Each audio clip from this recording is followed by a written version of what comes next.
ياسر، لو قلت لك ان في حد من صحابك او اخواتك هيتعين في السفاره المصريه في القاهره بواسطه، هتوافق؟ لا طبعا بواسطه لا. مش هتوافق عشان واسطه يعني؟ عشان خاطر واسطه. حتى لو بمجهوده ومذاكرته ودراسته وكدهوت هوافق. حاج محمود حمدون عبد الحميد، لو حد من عيالك او من صحابك اتعين في السفاره المصريه في القاهره وبواسطه، هتوافق؟ السفاره هوافق طبعا طالما في واسطه، ما يضرك البلد كلها كوسه. خلاف ان الواسطه بس. خلاف طبعا في الواسطه ما ينفعش. لا. ايه السبب؟ عشان احنا فلاحين. والفلاحين بس اللي ما بردوش؟ لا مش هوافق طبعا. ليه بقى يا محمود؟ ماشيه وسايط ازاي؟ محمود انت كده المبدأ بتاعك عجبني. عجبني جدا. يعني انت لو هو اتعين في السفاره المصريه في القاهره بواسطه مش هتوافق؟ حتى لو مبلغ كويس وفلوس؟ لا طبعا مش هوافق. لا طبعا. ليه بقى؟ في غيره يستاهلها. طب حتى لو هياخد مرتب كويس وده في صاحبه؟ غيره يستاهلها. طالما في غيره يستاهلها، ايه اللي يخليه يوافق يعني؟ توافق؟ لا. ليه يا خميس؟ ما بحبش وسايط. هتوافق؟ بس بواسطه. واسطة؟ ما هي لازم الوسايط. لازم الوسايط. السفارة المصرية؟ والله يعني متهيألي لا. ايه السبب اللي يخليك ترفض؟ والله هو دلوقتي بالنسبة لموضوع السياسة موضوع حساس شوية، عشان كده كله بنحاول ان احنا بنبعد عن السياسة على قد ما نقدر. لا. ليه مش هتوافق؟ عشان انا ماليش اصحاب يتعينوا كده. رضا؟ لا. ليه؟ تبقى رشوه والعياذ بالله. تبقى رشوه. توافق؟ يا ريت. يا ريت. مفيش سفارة مصرية واسطة.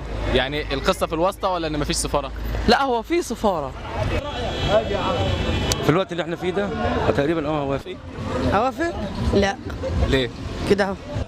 اضرب يا قل. اضرب ايه؟ اضرب يا قل. رحت باصص له كده. مفيش اصلا سفاره مصريه في القاهره. سفاره مصريه في القاهره؟ انت فاتت؟ لا. فاتت.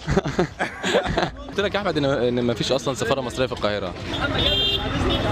انت فاتت صح؟ اول مره اسمع كده.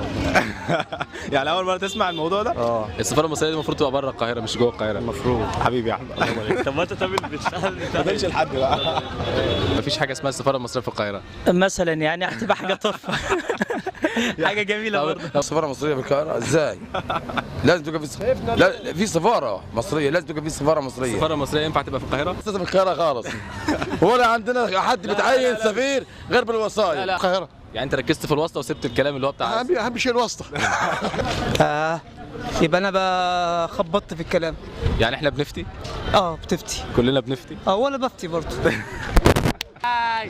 يعني امسح يا بركه الكلام ده. يعني انت فاتتي؟ لا ما فاتتنيش. شكرا يا حبيبي. ده بيهزر بقى. امال السفاره المصريه في القاهره لا طبعا. لا ده انا بحسبك بتقول لي الامريكانيه. صح مفيش سفارة مصرية.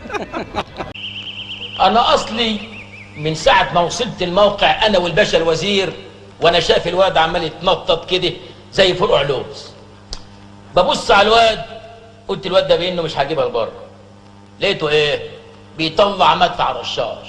بيطلع ايه؟ مدفع رشاش. نص قال 67 ده غير بقى اللي اللي هي استعملت اول ما استعملت.